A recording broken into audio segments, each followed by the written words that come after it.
కూడా నేను వందనాలు తెలియపరుస్తున్నాను.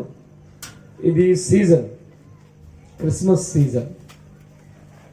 అన్ని ప్రాంతాల్లో క్రిస్మస్ని సెలబ్రేట్ చేసుకుంటూ ఉన్నారు కాబట్టి ఈ ప్రాంత ప్రజలందరికీ నేను క్రిస్మస్ శుభాకాంక్షలు తెలియపరుస్తూ ఉన్నాను. కొద్ది నిమిషాలు మనం దేవుని మాటలు విందాం. యేసుక్రీస్తుని ఎరగని ప్రజలు మధ్య ఈ క్రిస్మస్ జరుగుతూ ఉంది అని నాకు తెలుసు. ఇంకా ప్రభువుని అంగీకరించని అనేక మంది ప్రజలున్న ఈ ప్రాంతంలో ఈ క్రిస్మస్ని జరపడం నిజంగా క్రిస్మస్ యొక్క అర్థం ఇదే. అందుని బట్టి నేను దీన్ని నిర్వహిస్తున్న దైవజనులను, వారి కుటుంబాన్ని, ఆ సంఘాన్ని నేను అప్రిషియేట్ చేస్తూ ఉన్నాను. ఓకే, ఇక ఆలస్యం చేయకుండా మనం కొద్ది నిమిషాలు మంచి దేవుని క్రిస్మస్ సందేశాన్ని మనం విందాం. బైబిల్ గ్రంథంలో ఇంత క్రితం ఒక మంచి మాట చదివారు. సాధారణంగా ఈ క్రిస్మస్ సందర్భాలలో ఈ వాక్య భాగాన్ని చదువుతూ ఉంటారు. ఇలాంటి వాక్య భాగాలు చాలా ఉన్నాయి బైబిల్లో. వాటిని మోసజాన్ గారు వేదికను అలంకరించాల్సిందిగా ప్రాంతం ఆహ్వానిస్తున్నాం. క్షమించండి. బైబిల్లో ఈ వాక్య భాగాల్ని మనం తరచు చదువుతూ ఉంటాం. అది ఒకసారి నేను మీ జ్ఞాపకం చేసి నేను ముందుకు తీసుకుని వెళ్ళాలని నేను ఆశపడుతున్నాను. లూకా సువార్త 2వ అధ్యాయము 8వ వచనం నుండి కొన్ని మాటలు చదువుతూ ఉన్నాను నేను. ఆ దేశంలో కొందరు గొర్రెల కాపరులు పొలంలో ఉండి రాత్రి వేళ తమ మందను కాచుకొనుచుండగా ప్రభువు దూత వారి యొద్దకు వచ్చి నిలిచెను. ప్రభువు మహిమ వారి చుట్టూ ప్రకాశించినందున వారు మిక్కిలి భయపడిరి. అయితే ఆ దూత, భయపడకుడి, ఇదిగో ప్రజలందరికీ కలుగబో మహాసంతోషకరమైన సువర్తమానము నేను మీకు తెలియజేయుచున్నాను. దావీదు పట్టణమందు నేడు రక్షకుడు మీ కొరకు పుట్టి ఉన్నాడు. ఈయన ప్రభు అయిన క్రీస్తు. దానికి ఇదే మీ కానవాలు. ఒక శిశువు పొత్తిగుడ్డలతో చుట్టబడి ఒక తొట్టెలో పండుకొని ఉండుట మీరు చూచెదరని వారితో చెప్పాను. తల ఉంచడం చిన్న ప్రార్థన, వాక్య పరిచర్య కొరకు. అత్యంత కృపాశీలుడు అయిన మా తండ్రి అయిన దైవమా, నీకు వేల కొద్ది వందనాలు, స్తుతులు చెల్లిస్తూ ఉన్నాం నాయన. ఈ రాత్రి ఏర్పాటు చేయబడిన క్రిస్మస్ వార్త సభలో ఇంతవరకు క్రమముగా మర్యాదగా మీరు ఈ కూడికను నడిపిస్తూ వచ్చారు. ఇప్పుడు నీ మాటలు వినాలని మేము ఆశపడుతున్నాం. ఈ మాటలు ఉచ్చరించడానికి నేనైతే యోగ్యుడను, అర్హుడను కాను. జ్ఞానహీనుడను, బలహీనుడను, పనికిరాని వాడను నేను. మొదట నాతో మాట్లాడండి, మా అందరితో మాట్లాడి మా ఆధ్యాత్మిక జీవితాలకు అవసరమైన మాటల ద్వారా మమ్మలను హెచ్చరించి తృప్తిపరిచి దీవెనలతో మా గృహాలకు పంపించమని యేసయ్య పుణ్యనామమున ప్రార్థించి వేడుకుంటూ ఉన్నాం తండ్రి, ఆమేన్. ప్రియమైన దేవుని బిడ్డలారా, క్రిస్మస్ అనగానే అందరూ కూడా చక్కగా ఇంటి పైన ఒక మంచి స్టార్ పెడతారు, అలాగే లైటింగ్స్ పెట్టుకుంటారు, పిండి వంటలు చేసుకుంటారు, మంచి బట్టలు కట్టుకుంటారు. చాలామంది వాళ్ళ ఇళ్లల్లో మన దేశంలో కాకుండా వేరే వెస్ట్రన్ కంట్రీస్ ఏవైతే ఉన్నాయో పాశ్చాత్య దేశాల్లో ఇంకా రంగరంగ వైభవంగా వారి గృహాలని, వారి స్ట్రీట్స్, వీధులను అలంకరిస్తారు. పశువుల పాక సెట్ వేస్తారు. అలాగే మన ప్రాంతాల్లో కూడా చేస్తారు. అయితే క్రిస్మస్కు కేంద్రమైన యేసు క్రీస్తు. ఎవరు క్రిస్మస్కి కేంద్రం అంటే యేసు క్రీస్తు. కానీ యేసుక్రీస్తు గురించి పూర్తి సమాచారం తెలియకపోయినా అందరికీ క్రిస్మస్ తెలుసు. ఇక్కడ కూడా ఈ ప్రాంతంలో యేసు ప్రభుని నమ్ముకునే బిడ్డలు లేకపోయినా కానీ క్రిస్మస్ అనే పదం తెలుసు. క్రిస్మస్ అనేది ఒక పండుగని తెలుసు. క్రిస్మస్ అంటే క్రైస్తవులు చేసుకునే ఒక గొప్ప పండుగ అని అందరికీ తెలుసు. అయితే ఈ క్రిస్మస్ లోపట ఉండిన కొన్ని ప్రాముఖ్యమైన విషయాలు మీతో నేను షేర్ చేసుకుంటాను. నిజానికి ఈ భూమి మీద మానవులు ఉన్నారు. ఈ రోజుకి లెక్కల ప్రకారం చూస్తే సుమారు 780 లక్షల మంది ఈ భూగ్రహం మీద ఉన్నారు అని ఒక అంచనా. Approximately 780 crores of population on this planet. దరిదాపు 780 మంది ఉన్నారు. కానీ ఎవరిని అడిగినా, ఎవరింట్లో వాళ్ళను పెద్దవాళ్ళని అడిగినా చరిత్ర గురించి, వాళ్ళ కుటుంబ చరిత్ర గురించి మాట్లాడుకుంటే వాళ్ళ ఇళ్లలో ఎన్నో తరాల ప్రజలు చనిపోయిన వారు ఉన్నట్టు చూస్తాం. అప్పుడు ప్రతి ఇంట్లో కూడా కొన్ని వందల మంది చనిపోయిన వారు ఉంటే వంశాలలో కొన్ని వందల వేల కోట్ల మంది ఇప్పటికీ చనిపోయి సమాధుల్లో ఉన్నారు. ఇప్పుడున్న ప్రజలు మిగిలిపోతారా? 780 కోట్ల మంది సుమారు అంటే వీళ్ళు మిగిలిపోరు. వీళ్ళు కూడా ఎవరికి వారు సమయం వచ్చినప్పుడు వారు ఈ భూమిని ఖాళీ చేస్తూ ఉంటారు. అద్దె ఇంట్లో ఉన్న వ్యక్తి ఎప్పటికీ ఇది నా సొంతము అని అనుకోడు. కానీ ఆ ఇల్లుని శుభ్రం చేసుకుంటాడు, ఆ ఇంట్లోపట అన్ని సమకూర్చుకుంటాడు, ఆ ఇంట్లోపట తన జీవనాన్ని కొనసాగిస్తూ ఉంటాడు. అయినా కూడా అతనికి ఆ ఇంటి మీద ఒక అభిప్రాయం ఉంటుంది, ఇది నాది కాదు, ఎప్పటికైనా దీన్ని ఖాళీ చేయాలి అని. అలాగే ఈ భూమి మీద ఈ బ్రతుకు లోపల మనం ఎంత ప్రాకులాడుతూ ఉన్నా మనకు ఒక సత్యం తెలుసు. వాళ్ళు ఎవరైనా కూడా ఈ రాత్రి యేసు ప్రభుని నమ్ముకొనినా నమ్ముకొనకపోయినా, దేవుడు అనేవాడిని నమ్మినా దేవుడు లేడు అని అనుకొనినా, ప్రతి ఒక్కరికి ఒకటి తెలిసి ఏంటంటే ఈ భూమి మీద మన జీవితం శాశ్వతమైనది కాదు. ఖచ్చితంగా భూమిని మనం ఒకరోజు ఖాళీ చేయాలి. బైబిల్ కూడా ఇలాగే మాట్లాడుతుంది. నేను దేవుడిని నమ్మే వ్యక్తిగా ఇక్కడ నిలబడ్డాను అంటే నేను ఆస్తికుడను. దేవుణ్ణి నమ్మే వ్యక్తిగా నేను ఏం చెప్తాను అని అంటే, నా కనుచూపు మేరలో కనబడుతున్న ప్రతి వస్తువు, నా కనుచూపు మేరలో కనబడుతున్న ప్రతి పదార్థము, అది జీవరాశి అయినా ఏదైనా, వాటన్నిటినీ కలుగజేసింది దేవుణ్ణి నమ్మే వ్యక్తిగా దేవుడే అని అంటారు. ఇలా నాస్తికులైన వారు చాలా మంది వీటన్నిటినీ కలుగజేసింది దేవుడే అని చెప్తారు కూడా. అయితే నేను ఏ దేవుడు కలుగజేశాడు అని అడిగితే, నేను చాలామంది వ్యంగ్యంగా ఈ పుస్తకాన్ని నల్లట్ట పుస్తకం అని అంటారు. నేను ఇలా చెప్తాను, ఈ నల్లట్ట పుస్తకంలో అగుపడే దేవుడు ఎవరైతే ఉన్నాడో ఆయనే మన కనుచూపు మేరలో కనపడుతున్న ప్రతి దానిని కలుగజేసిన వాడు అని నేను చెప్తాను. అవసరమైతే దానిని నేను ప్రూవ్ చేస్తాను కూడా, నిరూపించగలుగుతాను కూడా. అందుకు దేవుడే ఈ సకల చరాచర జీవరాశులను కలుగజేసిన వాడు, ఆయన చేతనే కలిగింది ఇది అని. అలాంటప్పుడు ఈ భూమి కూడా ఆయనే కలుగజేసి ఉండాలి. ఆయన కలుగజేసిందే ఈ భూమి కూడా. అయితే ఈ భూమిని గురించి దేవుడు, ఈ భూమి మీద నివసిస్తున్న మానవుల గురించి దేవుడు ఒక మంచి మాట చెప్పాడు. బైబిల్లో అది ఇలా రాసి ఉంది. లేవి కాండం అనే ఒక పుస్తకం బైబిల్ని తెరిచినప్పుడు మనకి కనపడుతుంది. లేవి కాండం బైబిల్లో చాలా చిన్న పుస్తకాలు కలిసి ఒక సమాహారంగా ఏర్పాటు చేయడం జరిగింది.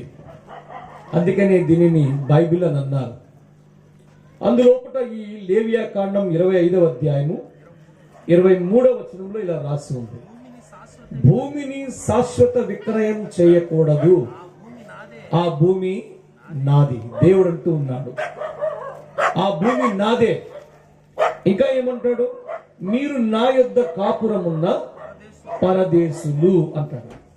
పరదేశులు అంటే అర్థం ఏంటంటే ఇంగ్లీష్ ట్రాన్స్లేషన్ ఇలా ఉంటుంది, ఫారినర్స్ అని. ఫారినర్స్ అంటే దాని అర్థం మన దేశస్థులు కానివారు అని అర్థం. ఎవరైనా దొరగారు మన దేశానికి వచ్చారనుకోండి, వాళ్ళని చూసి మనం ఫారినర్స్ వచ్చారు అని అంటాం, వేరే దేశం నుంచి వచ్చారని. కానీ నిజానికి ఇండియా నుంచి వేరే దేశానికి ఎవరైనా వెళితే వాళ్లకు మనం ఫారినర్స్, మనం వారికి పరదేశులం. కానీ దేవుడు మానవ జాతి మధ్య ఇలాంటి సంభాషణ జరిగితే దేవుడు మానవులను ఈ భూమి మీద పరదేశులు అంటాడు. అంటే ఈ భూమికి చెందిన వారు కారు, మీరు తాత్కాలికంగా ఈ భూమి మీద ఉండడానికి మీరు వచ్చారు. ఒక అద్దె ఇంటిలో ఒక వ్యక్తి ఒక కుటుంబంతో కలిసి జీవిస్తూ ఉండినప్పుడు ఆ వ్యక్తి ఎలాగూ ఆ ఇంటి మీద సర్వ హక్కులు కలిగి ఉండడో, ఆ ఇంటిని నిర్మించిన వానికి సర్వ హక్కులు ఎలా ఉంటాయో, అలాగే ఈ భూగ్రహానికి మీద సర్వ హక్కులు దేవునికే ఉన్నాయి. దేవుడే ఆయన ఈ భూమి మీద పరదేశులుగా మానవులను ఉంచాడు. ఏదో ఒక రోజు ఈ భూమిని మానవ జాతి ఖాళీ చేసే క్రమంలో ప్రతి మనిషి ఒక్కొక్కరు ఒక్కో టైంకి ఈ భూమి మీద లేకుండా పోతూ ఉంటారు. అందుకే ఎవరిని ఈ భూమి మీద మనం శాశ్వతంగా జీవించేవారని కాదు. మీకు ఒక సత్యం చెప్పనా, మానవులను కూడా దేవుడే కలుగజేశాడు. నేను ఇంత క్రితం ఒక మాట చెప్పాను, నా కనుచూపు మేరలో కనపడుతున్న పదార్థం ఏదైతే ఉందో, వస్తువైనా జీవరాశులైనా ఏమైనా, ఆకాశం లోపటికి చూసేటప్పటికి కనబడే ఈ ఖగోళం అదైనా ఏదైనా దేవుడే కలుగజేశాడన్నప్పుడు, దేవుడు కలుగజేసిన వాటిలో మరి మానవులు కూడా ఉండాలి కదా. మానవులు కూడా ఉన్నారు. దేవుని వాక్యం ఇలా చెప్తుంది. 100వ కీర్తన, కీర్తనలని ఒక భాగం బైబిల్లో ఉంది. అందులో 100వ కీర్తనలో 3వ వచనంలో ఇలా రాసి ఉంది, యెహోవాయే దేవుడని తెలుసుకొనుడి. It's wonderful verse in scriptures. ఆయనే మనలను పుట్టించెను. అక్కడ ఒకటి అంకే ఉంది, ఫుట్ నోట్స్ లో చూడండి. మనలను మనమే సృజించుకొనలేదు. ఏ మనిషి తనకు తానుగా లేడు ఈ భూమి మీద. ఈ భూమి మీదకి ఏ మనిషి అయినా వచ్చాడా అనంటే ఆ మనిషిని కలుగజేసింది దేవుడు, అతనిని సృజించింది దేవుడు, అతనిని నిర్మించింది దేవుడు అని చాలా స్పష్టంగా బైబిల్ చెప్తుంది. అందుకు మనుషులను కూడా దేవుడే కలుగజేశాడు. అయితే మనుషులను కలుగజేసిన రోజున, ఈ రోజు ఏదో ఒక టైంలో ఏదో ఒక వయసుకి మనం చచ్చిపోతున్నాం కదా, అలా చనిపోవాలని దేవుడు కలుగజేసాడా మానవులను కలుగజేసేటప్పుడు అని గాని మనం ప్రశ్న వేసుకుంటే బైబిల్ దీనిని యాక్సెప్ట్ చేయలేదు. మానవులను పర్టికులర్ ఒక టైంకి మీరు మీ లైఫ్ని క్లోజ్ చేయాలి, ఒక టైం మీకు ఎండ టైము, మీరు ఒక టైంలో చచ్చిపోతారు అని దేవుడు మానవ జాతికి చెప్పలేదు, కలుగ చేయలేదు. వారి గురించి దేవుడు ఇలా చెప్పాడు. ఏమని చెప్పాడు? ఆదికాండం 1వ అధ్యాయం 28వ వచనం చదువుదాం. దేవుడు వారిని ఆశీర్వదించాడు. ఎట్లనగా మీరు ఫలించి అభివృద్ధి పొంది విస్తరించి భూమిని నిండించి దానిని లోబర్చుకునుడి. ఆ తర్వాత చనిపోవాలి మీరు అన్నాడా? అక్కడ రాసలేదు. ఏం చెయ్యాలో చెప్పాడంతే. ఇంకా ఏం చెప్పాడో తెలుసా? మీరు ఈ భూమి మీద ఉన్న జీవరాశులన్నిటినీ ఏలండి అన్నాడు. ఏలండి, ఏలుడి అని అంటే ఏలేవాడు, ఏలిక. ఇంగ్లీష్ ట్రాన్స్లేషన్ ద రూలర్, పాలించువాడు అని అర్థం. ఈ భూమి మీద రాజులు చాలా మంది ఉన్నారు చరిత్రలు చదివేటప్పుడు. ఈ రోజు కూడా రాజులు లేరు కానీ పరిపాలించేవారు ఈ భూమి మీద ఉన్నారు. మన ప్రధానమంత్రి గారు, రాష్ట్రపతినో లేదా ప్రతి దేశానికి ఒక ప్రధానమంత్రి, రాష్ట్రపతి, ఛాన్సలరు ఉంటారు. కానీ మొట్టమొదటి పాలకుడు ఈ భూమి మీద ఎవరు అంటే ఈ బైబిల్లో ఉన్న దేవుడి చేత నిర్మాణం చేయబడిన the first man on this planet. మొదటి మానవుడు ఎవరైతే ఉన్నారో అతడే మొట్టమొదటి సామ్రాట్, లేకపోతే చక్రవర్తి, లేకపోతే పరిపాలకుడు అని మనం చెప్పొచ్చు ఈ బైబిల్లో ఈ వచనాలను ఆధారం చేసుకొని. అలాగే దేవుడు మానవుని తయారు చేసి ఆ మానవునికి కొన్ని బాధ్యతలు ఇచ్చి ఆ మానవుడు ఫ్రూట్ఫుల్ గా, ఫలవంతంగా ఉండి ఈ భూమిని నింపాలి, ఈ భూమిని లోబర్చుకోవాలి, ఈ భూమిని పాలించాలి. ఇలాంటి ఆశీర్వాదంతో మానవుడిని తయారు చేశాడు. మరి ఎందుకు ఈరోజు మానవుడు చచ్చిపోతున్నాడు? ఎందుకు చనిపోవలసి వచ్చింది? ఈ పరిస్థితులు ఎందుకు జరుగుతూ ఉన్నాయి? నేను ఈ రాత్రి ఏదో ఒక క్రిస్మస్ గురించి ఆలోచన చేసే, క్రిస్మస్ అనగానే మన యొక్క కండ్లకు వచ్చే ఒక ఫ్రేమ్ ఏంటంటే ఒక పశువుల పాక, అందులోపట మరియా, యోసేపు అనే ఇద్దరు తల్లిదండ్రులుగా, ఆ తర్వాత కొందరు గొర్రెల కాపరులు, కొన్ని గొర్రెలు, ఆ తర్వాత కొందరు జ్ఞానులు, ఏదో మూల ఒక దేవదూత. ఇలాంటి ఒక ఫ్రేమ్ చూస్తాం మనం. నేను అలాంటివి చెప్పడానికి ఇక్కడ నిలవబడలేదు. క్రిస్మస్ యొక్క అసలు ఉద్దేశాన్ని చెప్పడానికి నేను ప్రయత్నిస్తూ ఉన్నాను. మీరు బాగా నా మాటలు జాగ్రత్తగా వినాలని మనం చేస్తాను. ఎక్కడెక్కడి నుంచి ఎక్కడెక్కడి వరకు ఈ స్వరం వెళుతుందో ఒకసారి మీరు ఆలోచించండి. మీరెవ్వరు యేసు ప్రభు నమ్ముకోవద్దు. నేను మీరు నమ్ముకోవాలని ఈ సభ, ఈ పాస్టర్ గారు పెట్టలేదు. మీరు నమ్ముకోవాలని నేను ఇక్కడికి రాలేదు. మీరెవ్వరు కూడా నమ్ముకోని అవసరం లేదు. కానీ నిజమా కాదా ఈ వ్యక్తి చెప్పేది అని ఆలోచన చేయండి రాత్రి చాలు. ఆ తర్వాత మిమ్మల్ని మీరే ఆపరేట్ చేసుకుంటారు, మిమ్మల్ని మీరే లీడ్ చేసుకుంటారు, మిమ్మల్ని మీరే నడిపించుకుంటారు, సరి చేసుకుంటారు. What ever it may be right now, అది మీ చేతికే నేను అప్పగిస్తాను. కానీ ఒక వ్యక్తి ఇక్కడ నిలువబడి మాట్లాడుతున్న వ్యక్తి చెప్పే మాటల్లో వాస్తవం ఎంత ఉంది అని ఆలోచించాలి. మనిషికి ఆలోచన శక్తిని, జ్ఞానాన్ని, వివేచనను, విచక్షణను దేవుడు ఇచ్చాడు. మానవుని యొక్క నిర్మాణం లోపటే అది ఉండింది. నీకు తెలియకుండానే ఉదయం లేచి సాయంత్రం వరకు కూడా ఇప్పుడు నేను ఏ పదాలైతే చెప్పానో వాటికి అనుగుణంగా నువ్వు చేస్తూనే ఉంటావు. కానీ ఆ పదాలు తెలియకపోవచ్చు నీకు, వాటి యొక్క అర్థం తెలియకపోవచ్చు నీకు, ఆ పదాలని నువ్వు ఉచ్చరించకపోవచ్చు. బట్ నువ్వు చేసే పని అదే. ఎందుకు అలాగే ఉంటున్నావు అని అంటే దేవుడు అలా డిజైన్ చేశాడు నిన్నే. అది బైబిల్ లోపల అలా ఖచ్చితంగా రాసి ఉండడం నాకు తెలుసు. సో మనుషులను చనిపోవడానికి దేవుడు తయారు చేయలేదు, కానీ చనిపోతున్నారు మనుషులు. ఎందుకు ఇలా జరుగుతుంది? మీ నాన్నంటే నీకు చాలా ఇష్టం, మీ అమ్మంటే నీకు చాలా ఇష్టం, భార్యాభర్తలకి వారి పిల్లలంటే చాలా ఇష్టం, పిల్లలకి వారి తల్లిదండ్రులంటే చాలా ఇష్టం, వారి స్నేహితులంటే చాలా ఇష్టం. ఇష్టమైన ఒక వ్యక్తి, తండ్రో, తల్లో, పిల్లలో, స్నేహితులు, పొరుగువారు, బంధువులు ఎవరో ఒకరు చనిపోతే నీ గుండె ఎందుకు పిండేసినట్టు అవుతుంది? ఎందుకు నువ్వు తెలియకుండానే నీ లోపట అంతర్మదనం చెందుతావు? ఒకరు చనిపోయారని, ఒకరు దూరం అయిపోయారని, ఇక ఎన్నటికీ వారు కనబడరని నువ్వు ఎందుకు లోపట సంఘర్షణకు గురైపోయి కృంగిపోతావు? అది మరణం తెచ్చే ఒక మానసిక వ్యధ ప్రతి మనిషికి.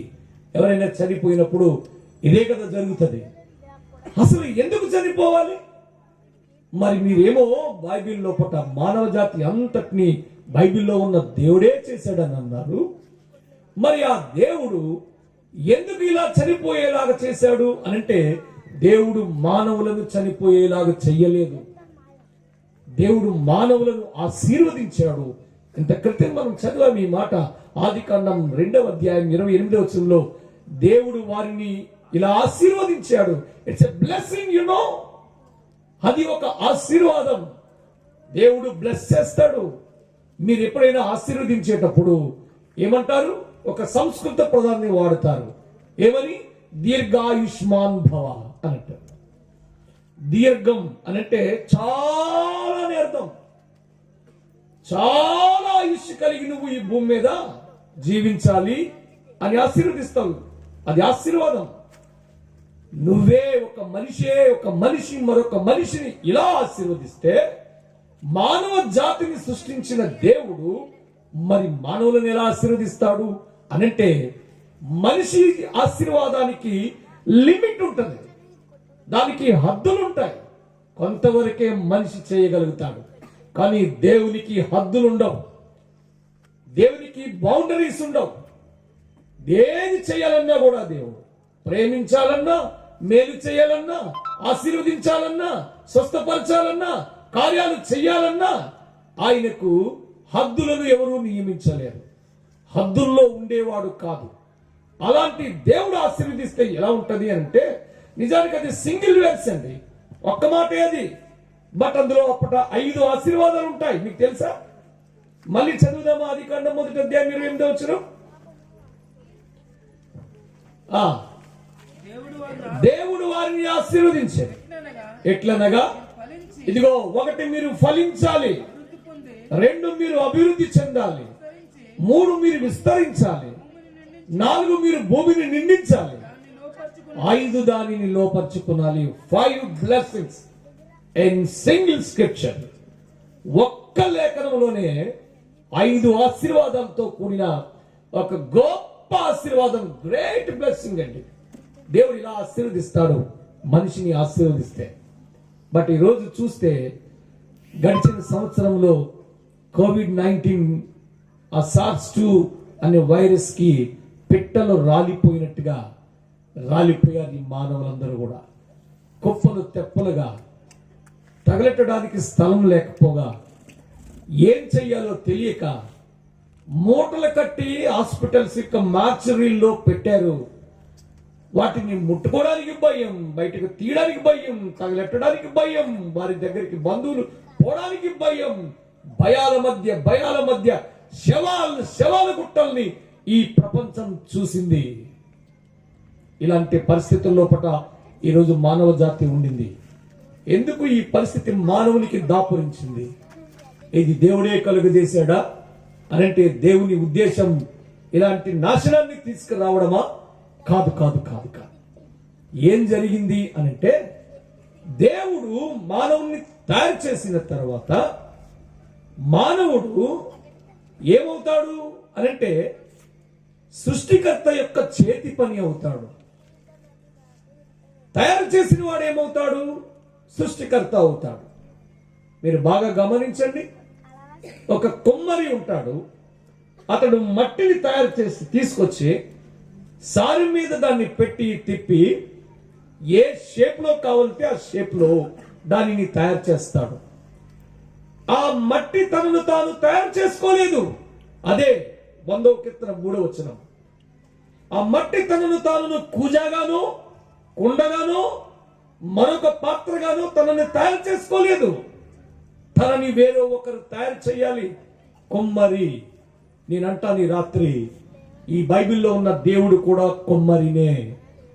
అతడు మట్టితో ఈ షేప్ లో ఒక తలకాయి, ఒక షోల్డర్, భుజాలు, 2 చేతులు, ఒక నడుము, 2 కాళ్ళు, ఆ ముఖానికి కళ్ళు, ముక్కు, నోరు, ఈ లోపట అవయవాలుగా గుండె, కాలేయం, కిడ్నీలు, మెదడు, వీటన్నిటినీ అమర్చి ఒక షేప్ లో ఇలా తయారు చేశాడు అని. ఆ కుమ్మరి మట్టితో పాత్రను తయారు చేసినప్పుడు ఆ మట్టి పాత్ర కుమ్మరిని ప్రశ్నించకూడదు. కుమ్మరి చెప్పింది వినాలి. ఎందుకంటే అది తనను తాను తయారు చేసుకోలేదు, తనని ఇంకొకరు తయారు చేశారు. తయారు చేసిన వానికి లోబడి ఆ మట్టి పాత్ర ఉండవలసిందే, తయారు చేసిన వాడి మాట వినవలసిందే. ఒకవేళ సృష్టికర్త అయిన దేవుడే కుమ్మరి అయితే ఈ మనుషులు కూడా మట్టి పాత్రలే. మీ అందరూ మట్టే, మనందరినీ మట్టే, అందరూ శరీరం నుంచి రాలేది మట్టే. చచ్చిపోయిన కిట్టే మట్టి లోపల మనం కలిసిపోతాం. కానీ ఈ మట్టి గురించి, ఈ మట్టి శరీరం గురించి తగాదాలు పడుతూ ఉంటారు, వాదోపవాదులు పడతారు. నువ్వు గొప్పోడు అని, నువ్వు పెద్దోడు అని, నువ్వు పెద్ద కొలపోడు అని, నువ్వు గొప్ప మతోడు అని, నువ్వు ఇదని, నువ్వు అదని. ఈ హెచ్చు తగ్గులు మట్టే, అందరూ మట్టే. ఈ మట్టే ఒకడు ఎక్కువ ఒకడు తక్కువ అని అంటది. కానీ తయారు చేసేవాడికి మాత్రం ఆయన మట్టిగానే చూశాడు తప్ప ఆయన ఎప్పుడూ ఆ మట్టి లోపట అంతరాలను చూడలేదు. ఇది ఎక్కువ మట్టితో చేయబడిందని చూడలేదు, ఇది తక్కువ మట్టితో చేయబడిందని చూడలేదు, ఇది తెల్ల మట్టి, ఇది నల్ల మట్టి అని చూడలేదు, అది ఎర్ర మట్టి అని చూడలేదు. మట్టే, మట్టితోనే చేయబడ్డాం కదా. అప్పుడు కుమ్మరైన దేవుడు తయారు చేసిన మానవుడు ఖచ్చితంగా ఎలా జీవించాలి అంటే ఈ మట్టి పాత్ర ఎలాగైతే తనను తయారు చేసిన ఆ కుమ్మరికి లోబడి ఉండవలసిందో ఈ మానవ జాతి కూడా సృష్టికర్త అయిన దేవుని మాటకి లోబడి ఉండవలసిందే. ఇది ఈ సృష్టికి దేవుడు ఏర్పరిచిన ఒక నియమం, ఉండవలసిందే. అందుకని ఆయన ఏం చేశాడనంటే మానవుణ్ణి తయారు చేసిన తర్వాత ఒక మాట చెప్పాడు అతనికి.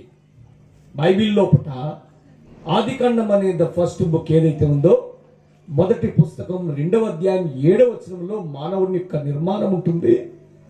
ఆ తరువాత 17వ వచనంలో ఒక అద్భుతమైన మాట రాసి ఉంది. అది చదువుదామా? అయితే దేవుడు మానవులతో మాట్లాడుతున్నాడు. ఈ మాట మీరు బాగా గమనించాలి. ఎవరో పాస్టర్ గారు చెప్పట్లేదు, ఎవరో బైబిల్ రిఫరెన్స్ అందిస్తున్న పాస్టర్ గారు కూడా చెప్పట్లేదు. దరిదాపు 6000 సంవత్సరాల క్రితం, అది ఎన్ని సంవత్సరాలు కావచ్చు, ఆ సంవత్సరాల క్రితం నేరుగా సృష్టికర్త తాను సృష్టించిన మానవుతో మాట్లాడుతున్న కాన్వర్సేషన్, సంభాషణ. అది ఏమంటున్నాడో తెలుసా? ఇలా చెప్తున్నాడు. ఏమనండి? అయితే మంచి చెడ్డల తెలివిని ఇచ్చే వృక్ష ఫలమును తినకూడదు, నీవు వాటిని తినుదినమున నిశ్చయముగా చచ్చెదవని నరునికి ఆజ్ఞ ఇచ్చాడు. ఆజ్ఞ. ఇందులో ఆజ్ఞ ఏంటో తెలుసా? ఈ వాక్యం లోపల ఆజ్ఞ ఉంది. ఈ వాక్యాన్ని మీరితే దాని ఫలితం కూడా ఉండింది ఈ 17వ వచనం లోపల. ఏంటి ఆజ్ఞ అనంటే, చాలా బ్యూటిఫుల్ గార్డెన్ వేశాడు దేవుడు, అందమైన ఒక తోట. అందులోపల చాలా రకాల చెట్లు ఉన్నాయి. ఈరోజు మీ కంటికి కనబడుతున్న ప్రతి చెట్టు యొక్క మూలాలు అక్కడే ఉన్నాయి. మీరేమి కొత్తగా ఒక చెట్టుని పుట్టించరు. వృక్ష శాస్త్రజ్ఞులు ఎవరైతే ఉంటే వాళ్ళు ఒక కొత్త చెట్టుని పుట్టిస్తారనుకుంటున్నారా? లేదు. లేకపోతే ఏదైనా శాస్త్రవేత్తలు కొత్త జీవిని పుట్టిస్తారనుకుంటున్నారా? కొత్త జీవిని ఏం పుట్టించలేరు.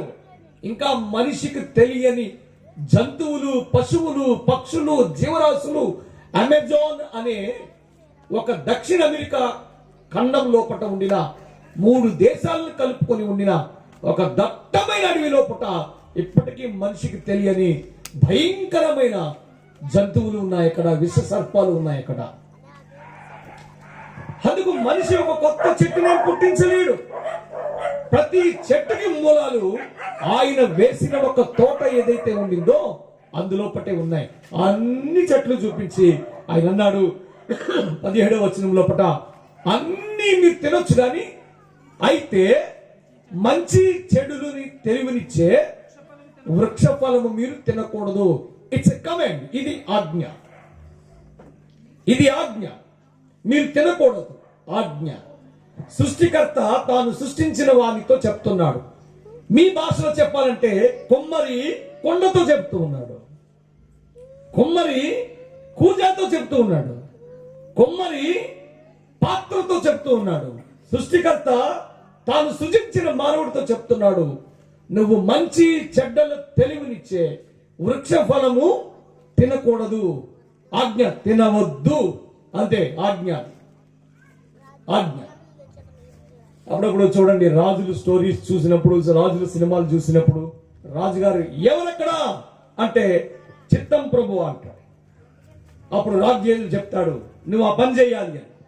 అప్పుడు కూడా చిత్తం ప్రభు అంటాడు. అంతే, రాజు చెప్తే ఎలాగైతే భటుడు చేస్తాడో, సేవకుడు చేస్తాడో, అలాగూ విశ్వ చక్రవర్తి అయిన దేవుడు, ఈ విశ్వ నిర్మాణకుడు కదా, ఆయన తాను తయారు చేసిన మానవుడితో ఇలా అన్నాడు, ఏ బ్యూటిఫుల్ గార్డెన్ లో అన్ని రకాల వృక్షాలు ఉన్నాయి, అన్ని పళ్ళు తినొచ్చు, అందులో జీవవృక్ష ఫలం ఇచ్చే చెట్టు కూడా ఉంది, ఆ చెట్టు పండు తింటే జీవిస్తారు నిరంతరము, అలాంటి చెట్టు కూడా ఉండింది. కానీ మంచి చెడులు తెలివిచ్చే చెట్టు కూడా ఉన్నది, ఈ చెట్టు పండ్లు నువ్వు తినవద్దు అన్నాడు అన్నట్టు.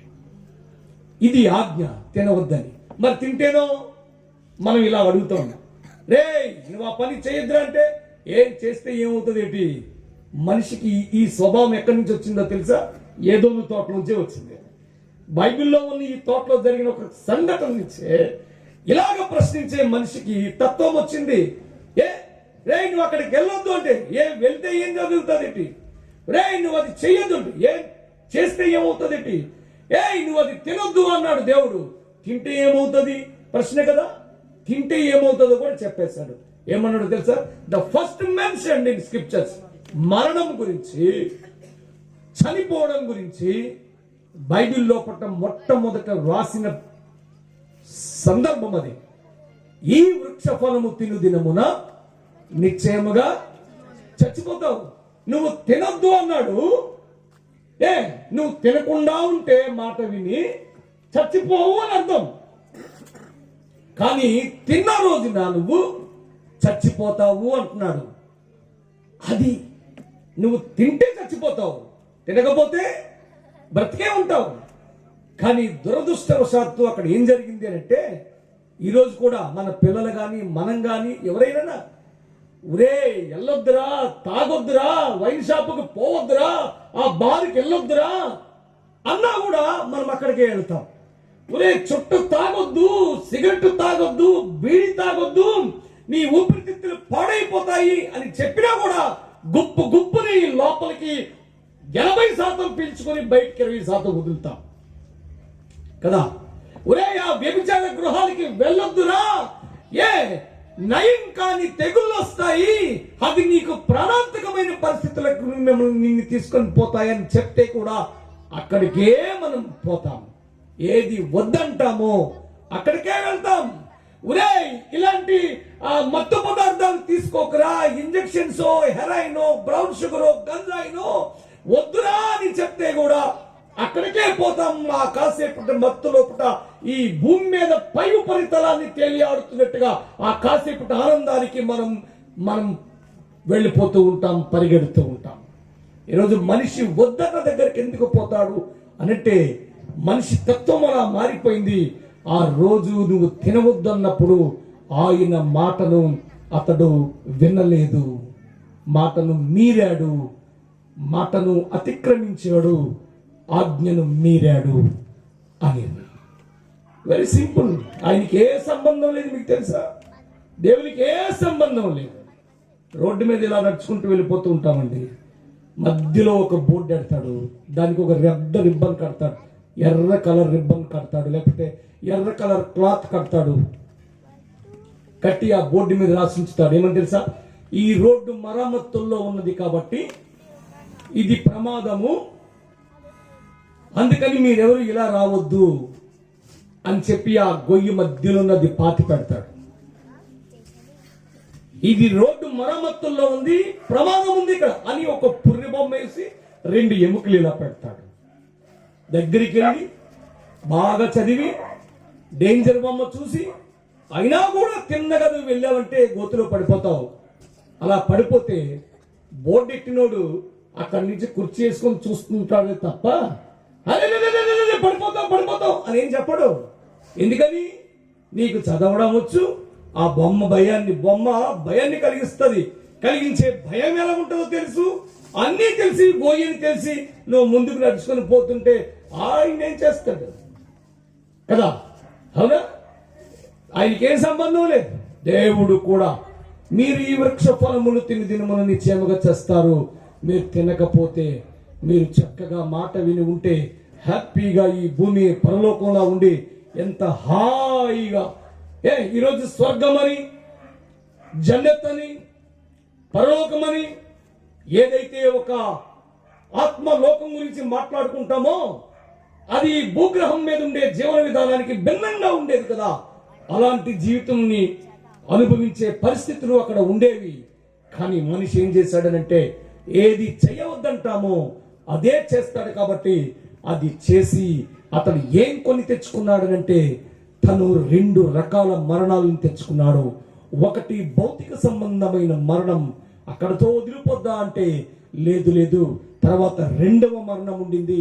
నిజానికి మరణం అంటే ఇక ఎన్నటికి కనబడకుండా పోవడం అయితే కాదు, జీవిస్తూనే ఉంటాం. ఏది జీవిస్తుంది అంటే మానవుడు కేవలం ఈ శరీరం మాత్రమే కాదండి, తన లోపట ప్రాణ ఆత్మలు నివసిస్తూ ఉన్నాయి. అలా డిజైన్ చేశాడు మానవుని దేవుడు. మీరందరూ ఇక్కడికి వచ్చి కూర్చున్నారంటే మీరు ఎవరు కూడా శవాలు కాదు, మీ లోపట ప్రాణం ఉంది కాబట్టి ఇక్కడ కూర్చున్నారు. ఇందులో కొంతమంది భక్తులు ఉన్నారు, మరి కొందరు భక్తులు కాకుండా ఉన్నారు. భక్తులైన వారు వారి ఆత్మతో దేవుని ఆత్మ సంధింపబడి ఉండింది. భక్తులైన కాని వారు ఎవరైతే ఉన్నారో వారి ఆత్మ దేవునికి విరోధంగా ఉండింది. దేవునితో ఉండే సంబంధాలు ఆత్మకుంటాయి. ప్రాణం అనేది ఏదైతే ఉండిందో ఈ భూమి మీద నీ ఉనికిని చూపెడుతుంది. ఈ ప్రాణం ఆత్మ చెయ్యాలనుకునే క్రియలన్నీ చేయడానికి ఒక పదార్థ సంబంధమైన ఈ శరీరం కావాలి. కాబట్టి ఈ శరీరంతో అవన్నీ చేసుకుంటూ ఉంటాం, అవన్నీ జరిగిస్తూ ఉంటాం. అందుకు నువ్వు భౌతికంగా చచ్చిపోయిన తర్వాత ఈ శరీరం మాత్రమే పూడ్చిపెట్టబడుతుంది, కానీ ప్రాణ ఆత్మలు మాత్రం అవి చనిపోవు, అవి ఎప్పటికీ సజీవంగానే ఉంటాయి. కాకపోతే చిక్కల్లో ఏంటి అనంటే నువ్వు చేసింది మామూలు నేరం అయితే కాదు, అది భయంకరమైన నేరం. అందుకని నేరం అనేది ఖచ్చితంగా ఉంటే దానికి శిక్ష ఉంటుంది. కాబట్టి ఆ శిక్షను అనుభవించడానికే ఇవి ఎప్పటికీ సజీవంగానే ఉంటాయి, శిక్షించే స్థలానికి వెళ్తాయి. జనరల్ గా మనం ఏదైనా తప్పు చేస్తే తీసుకెళ్లి మనల్ని మొదట పోలీస్ స్టేషన్ లో పెడతారు, తర్వాత అక్కడి నుంచి తీసుకెళ్లి కోర్టులో పెడతారు. కోర్టు లోపల మనకి శిక్ష చేసిన తర్వాత సబ్ జైలుకి తీసుకెళ్తారు, ఆ తర్వాత సెంట్రల్ జైలుకి తీసుకెళ్తారు. ఏమండి, జైలు లోపల చక్కని బెడ్ వేసి పడుకుని పెట్టి మనల్ని లాలించి పాలించి పలావులు ఇచ్చి మందిచ్చి మనకు కావాల్సిన సుఖ సౌఖ్యాలన్నీ ఇస్తారా? ఎవరు? జైలు అనేది శిక్ష విధించే స్థలం. కానీ మనిషి ఆ రోజు దేవుని మాట వినకపోవడం వల్ల చేసిన ఆ తప్పేదైతే ఉండిందో ఆజ్ఞాతిక్రమం అనేది, అది నేరమని బైబిల్ చెప్తుంది. బైబిల్ ఒక గొప్ప ప్యానల్ కోడ్ అండి. ప్యానల్ కోడ్ అనేది ఏంటో తెలుసా? అప్పుడప్పుడు మీరు సినిమాల్లో కోర్టు సీన్లో వింటుంటారు. ఏంటో తెలుసా?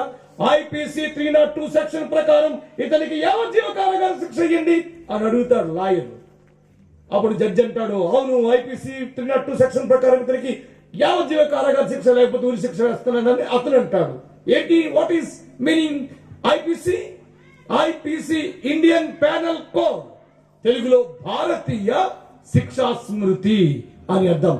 బైబిల్ ఒక ప్యానల్ కోడ్ అనండి, దేవుని యొక్క శిక్షా స్మృతి. ఏ విశ్వమంతటికి ఉండే చట్టాలు బైబిల్లో పుట్ట ఉంటాయి. ఒకవేళ దేవుడు వద్దన్న పని నేరమైతే నేరానికి శిక్ష ఉందని బైబిల్ చెప్తే ఈ శిక్షను అనుభవించే ఈ లోకంలో చేసే తప్పుకి జైలుకు పోతావు. అది తాత్కాలికమైనది. కానీ నీ ఆత్మ చేసిన తప్పుకి నువ్వు జైలుకు మాత్రం పోవు, కానీ జైలు కంటే భయంకరమైన ఒక స్థలానికి మనం పోబోతున్నాం. ఆ స్థలం లోపల ఇక్కడ ఈ భూమి మీద అయితే మనకి శిక్ష విధించడానికి ఈ చట్టాల్లో కొంచెం వెసులుబాటు ఉంది. 7 సంవత్సరాల లేకపోతే 14 సంవత్సరాల లేకపోతే మిగిలిన దేశాల్లో 250, 350 సంవత్సరాలు కూడా శిక్షలు విధించేస్తారు. మీకు తెలుసా? యూరోపియన్ కంట్రీస్ లో, అమెరికా లేకపోతే అలాంటి కంట్రీస్ లో కూడా ఎన్ని సంవత్సరాలు శిక్ష వేస్తారనుకుంటున్నారు? 253. బాగా భయంకరమైన నేరస్తుడు అనుకోండి, వాడికి 250, 350 సంవత్సరాలు వేస్తారు. ఇక ఎన్ని కోర్టులకు పోయినా కూడా వాడికి ఆ ప్రాణభిక్ష పెట్టడానికి వీలు లేకుండా అన్ని సంవత్సరాలకు శిక్షలు విధిస్తారు. మన దేశంలో శిక్షలకి చాలా లిమిటేషన్ ఉండింది.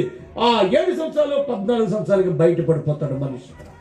కానీ పాపం అనే ఆ తప్పు ఏదైతే ఉండిదో, ఆ నేరానికి శిక్ష విధించే చోటు ఏదైతే ఉందో, ఆ చోటుకి పోయావా, ఒకవేళ నువ్వు ఆ చోట శిక్ష విధింపబడితే దాని నుంచి విడుదల పొందే అవకాశమే లేదు. యుగ యుగాలు ఆ శిక్ష లోపల నువ్వు ఉండడమే. ఇది మామూలుగా చెప్పండి.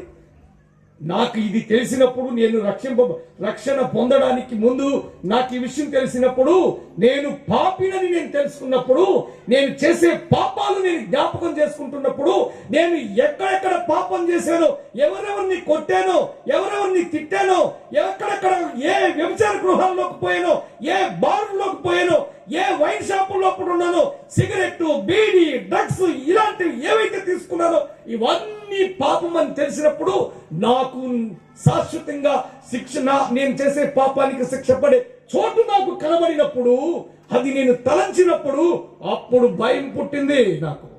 దాని బదులు ఇక్కడ జైలు బెటర్ అనుకున్నాను. నేను ఈ జైలు బెటర్ అనుకున్నాను. ప్రియమైన దేవుని బిడ్డలారా, అలాంటి భయం పుట్టింది నాకు అప్పుడు. దాని మీద ఈ జైలే బెటర్ కదండి. ఈ జైల్లో కొట్టుకెళ్తే ఎవరో మా నాన్నో, నా స్నేహితులు ఎవరో పలుకుబడినోడు బెయిల్ ఇచ్చి తీసుకొచ్చేస్తారు నన్ను. లేకపోతే జైలు కాలం అయిపోతే విడుదల పొందేస్తాం. కానీ అక్కడికి పోతే ఎవ్వరు బెయిల్ పనిచేయదు, ఎవ్వరు కూడా నిన్ను విడిపించలేరు, తప్పించలేరు. అలాంటి పరిస్థితి అక్కడ. ప్రియమైన దేవుని బిడ్డలారా, ప్రతి మనిషి తన ప్రయాణం అటువైపే అక్కడికే వెళ్ళాలి. ప్రతి మనిషి ప్రయాణం. కొన్ని 100,000 కోట్ల మంది ప్రయాణం అలాగే. ఇప్పుడున్న 100,000 కోట్ల మంది ప్రయాణం అటువైపే. ఇప్పుడున్న 780 కోట్ల మందికి కొన్ని 100,000 కోట్ల మంది రేపు పుట్టబోతున్నారు. వాళ్ళ ప్రయాణం అటువైపే. మరి మనుషులందరినీ దేవుడే తయారు చేశాడు అని చెప్పారండి బైబిల్ లోపట దేవుడు. మరి ఈ మనుషులందరిలా పోతుంటే ఆయన ఏమీ చెయ్యడా అనే ప్రశ్న ఈ రాత్రి. ఆయన ఏమీ చెయ్యడా? అలా పోనిస్తాడా? అంత కనికరం లేకుండా వాళ్ళని అంతటి భయానకంగా ఎన్నటన్నిటికీ విడుదల పొందని ఆ శిక్ష విధించే చోటుకే వదిలేస్తాడా? అంత కఠినమైన వాడా దేవుడు అని అనిపిస్తుంది కదా. ఎస్, కానీ దేవుడు అంత కఠినమైన వాడు కాదు అని చెప్పడమే క్రిస్మస్ అండి. దేవునికి స్తోత్రం కలుగును గాక. దేవుడు ఇంత కఠినాత్ముడు కాదు అని చెప్పడమే క్రిస్మస్. మనిషి చేసిన పాపం, తప్పు అనే దానికి నిరంతరాయంగా యుగ యుగాలు శిక్షణ అనుభవించవలసిన చోట్ల మనిషి ఉండవలసి వస్తే దేవుడు దయాదాక్షిణ్యాలు లేకుండా వాడిని అక్కడే వదిలేస్తాడా? కాదు. దేవుడు కనికరం గలవాడు, దేవుడు ప్రేమ గలవాడు, దేవుడు జాలి గలవాడు, దేవుడు దయగలవాడు అని చెప్పడమే క్రిస్మస్. నిజమైన క్రిస్మస్ యొక్క సందేశం అదే. అందుకని ఆ రోజు దేవదూత గారు ఇలా అంటున్నాడు. చూడండి, 2వ అధ్యాయం లోపట లూకాసు వార్తలో ఈ మాట ఇలాగా గొర్రె కాపరుల దగ్గరికి వచ్చి ఆయన ఏమంటాడో తెలుసా? ఇలా అంటాడు, 10వ వచనం. అయితే ఆ దూత భయపడకూడి, ఇదిగో ప్రజలందరికీ కలుగబోవు మహా సంతోషకరమైన సువర్తమానము నేను మీకు తెలియజేస్తున్నాను అంటున్నాడు. ఎవరికి? చాలా మంది అనుకుంటారు ఏమని తెలిసిన, ఇదిగో ఇక్కడ ఎవరో పాస్టర్ గారు ఒక మీటింగ్ పెట్టుకున్నాడు, క్రైస్తవులు మాటలు జరుగుతున్నాయి, సభ జరుగుతుంది అని అనుకుంటారు అందరూ కూడా. వాళ్ళ కోసమే ఈ మెసేజ్ అనుకుంటారు. క్రిస్మస్ సెలబ్రేట్ చేసుకునే వాళ్ళు అక్కడ కూర్చున్న క్రైస్తవులకే మాటలు చెప్తే ఆ క్రిస్మస్ సెలబ్రేషన్స్ నువ్వు ఎన్ని లక్షల కోట్ల ఖర్చు పెట్టినా బెస్ట్, దానివల్ల ఏం ఉపయోగం ఉండదు. వాళ్ళకి చెప్పుకోవడానికి కాదు ఈ మాట. ఇక్కడ దేవదూత వచ్చి ఏం చెప్తున్నాడో తెలుసా? ప్రజలందరికీ అంటాడు. ఇది ఒక యూనివర్సల్ వర్డ్. క్రైస్తవులకి కాదు, యూదులకు కాదు, లేకపోతే ఇంకొక రిలీజియన్ పీపుల్కి కాదు, మతస్థులకు కాదు, కులస్తులకు కాదు, ప్రాంత ప్రజలకు కాదు, దేశ ప్రజలకు కాదు, ఆల్ మ్యాన్కైండ్, మానవ జాతి అంతటికి, ప్రజలందరికీ కలగబోవు మహా సంతోషకరమైన ఒక వార్త చెప్తున్నాను. ఏంటో తెలుసా? ఏంటో చెప్పనా అని అంటాడు. ఏంటో చెప్పనా? ఇది చూడండి. దావీదు పట్టణమందు రక్షకుడు మీ కొరకు పుట్టి ఉన్నాడు. ఈయన ప్రభు అయిన క్రీస్తు రక్షకుడు పుట్టాడు అని అంటాడు. ఇది సంతోషకరమైన స్వర్తమానం. క్రిస్మస్. ఏ రక్షకుడు పుట్టాడు? ఏ పరిస్థితి నుంచి రక్షించే రక్షకుడు పుట్టాడు అనంటే, ఆ రోజు ఆదాము అనే మొదటి మానవుడు చెప్పినప్పుడు ఈ వృక్ష ఫలములు తిని దినములు నిశ్చయముగా చచ్చదవు అని అన్నాడు కదా. ఆ చనిపోవడం అనేది, ఆ ఆజ్ఞను అతిక్రమించడం అనేది అది పాపమైనప్పుడు, పాపము నేరమైనప్పుడు, నేరానికి శిక్ష ఉండినప్పుడు ఆ శిక్ష ఆత్మకు ఇవ్వబోతుంది. కాబట్టి ఆత్మకు శిక్ష విధింపబడే చోటు నుంచి రక్షించడానికి, తప్పించడానికి మీ కొరకు ఒక రక్షకుడు ఈ లోకంలో పుట్టాడు. ఇది మంచి సువర్తమానం, శుభవర్తమానం ఈ రాత్రినండి. ప్రియమైన దేవుని బిడ్డలారా, ఈ పని చేయడానికి ఆయన ఈ లోకానికి వచ్చాడు.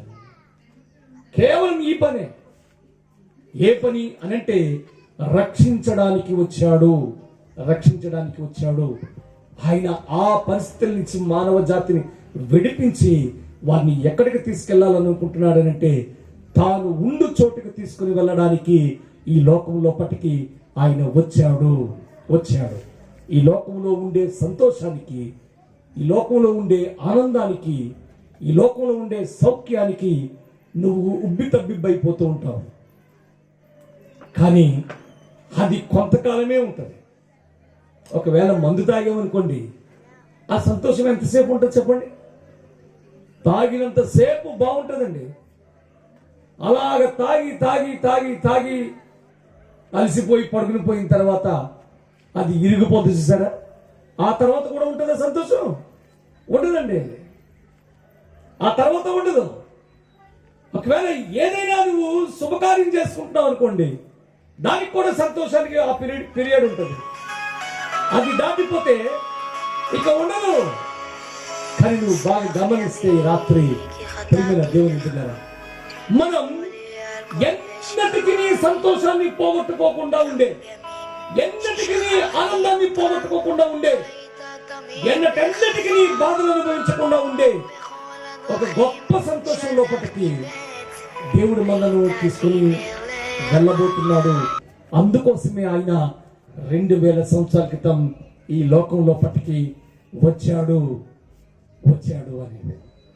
అందరూ పుట్టాడని సెలబ్రేట్ చేసుకుంటారు, కానీ నిజానికి ఆయన చచ్చిపోవడానికే ఈ లోకం లోపటికి వచ్చాడు. ఆయన చనిపోవడాన్ని సెలబ్రేట్ చేయడానికే ఈ లోకం లోపటికి వచ్చాడు. అందుకే బైబిల్లో ఒక వ్యక్తికి జ్ఞానవంతుడు అని పేరుంది, జ్ఞాని అని పేరుంది. ఎవరికి ఉండింది ఆ పేరు? ఇక్కడ కూడా రాసి ఉంది, ట్రూ విజ్డమ్. నిజమైన జ్ఞానం కలిగిన వ్యక్తి బైబిల్ లోపల ఎవరు అంటే అతని పేరు సొలొమోను అని కదా. ఆయన ఒక మంచి మాట చెప్తాడు. బైబిల్లో ఇది రాసి ఉంది. ప్రసంగి గ్రంథం 7వ అధ్యాయం 1 వచనాల లోపల ఇలా రాసి ఉండడాన్ని మనం గమనిస్తాం. సుగంధ తైలము కంటే మంచి పేరును మేలు, ఒకని జన్మదినము కంటే మరణ దినమే మేలు అంటాడు. నువ్వు జన్మదినాన్ని సెలబ్రేట్ చేసుకుంటావు, నువ్వు జన్మదినం పుడితే మేలు అనుకుంటావు, కానీ బైబిల్ ఏమంటుందో తెలుసా? మరణిస్తే మేలు అంటుంది. నిజానికి ఈ మాట ఎవరి గురించి రాయబడిందో తెలుసా? ఈ మానవాళి అంత పాపంలో ఉండి నిత్య మరణంలోనికి పోబోతూ ఉన్నారు కదా, ఆ మరణం నుంచి తప్పించడానికి, నిత్య మరణానికి దేవుని కుమారుణ్ణి అప్పగించడంలో వచ్చే ఆ మరణం ఏదైతే ఉండిందో అది మేలు. ఎవరికి మేలు అని అంటే ఈ మానవ జాతి అందరికీ మేలు.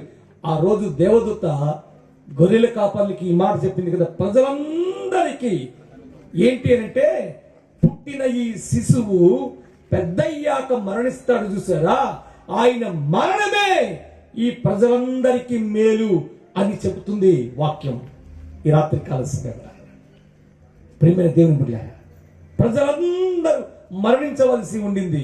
మనమే మరణించాలి, నేనే మరణించాలి, మీరే మరణించాలి, ఈ లోకంలో ఉన్న మానవ జాతే మరణించాలి. కానీ మరణించకుండా మనందరి తరఫున సబ్స్టిట్యూట్ గా, మనకి బదులుగా మనం అనుభవించబోయే ఆ భయానకమైన శిక్ష స్థలంలో ఉండి మనం అనుభవించే ఆ శిక్ష నుంచి తప్పించడానికి, ఆ శిక్షనంతటిని ఈ రక్షకుడిగా పుట్టిన ఈయన ప్రభు అయిన క్రీస్తు అని ఏదైతే రాయబడిందో ఆ ప్రభు అయిన క్రీస్తే ఆ శిక్షను ఆయన అనుభవించాడు. అప్పుడప్పుడు చెప్పుకుంటూ ఉంటాం మనం, యేసుక్రీస్తు మరణించాడని. ఆడెవడో ఊరంతా తిరుగుతూ ఉంటాడు, 3 మేకులు పీక్కోలేనోడు మా ఈ మానవులను మనల్ని రక్షిస్తాడు రా అని అంటూ ఉంటాడు. దేవుని లాజిక్ అర్థం అవ్వలేదు వానికి, దేవుని యొక్క ఉద్దేశం అర్థం అవ్వలేదు వానికి, అందుకని అలా అంటారు. కానీ లాక్కోలేక పీక్కోలేక కాదు, అసలు శిలువ మీదకి ఎక్కడ అవసరం లేదు. అక్కడెక్కడ నుంచో ఆకాశం మధ్య ఆకాశం లోపటి నుంచే పాపులైపోయిన మానవులారా మీరందరూ పరిశుద్ధులైపోండి అని ఆయన చెబితే మనందరి మీద ఎలుబడి చేస్తున్న పాపం పక్కకి నెట్టబడి మనమందరినీ పరిశుద్ధమైపోతాం, నీతిమంతులమైపోతాం. కానీ అలా చేయలేదు. ఎందుకంటే ఆయన ఏదైతే చెప్తాడో దాని మీద నిలబడి ఉంటాడు. మీకు తెలుసా, బైబిల్లో ఉన్న యేసుక్రీస్తుకి ఒక మంచి పేరు ఉంది. ఏంటి ఆ పేరు అంటే నమ్మదగినవాడు అని. నమ్మదగినవాడు, దేవుడు నమ్మదగినవాడు. God is faithful. దాని అర్థం ఏంటో తెలుసా? దాని అర్థాన్ని మనం తెలుసుకోవాలి.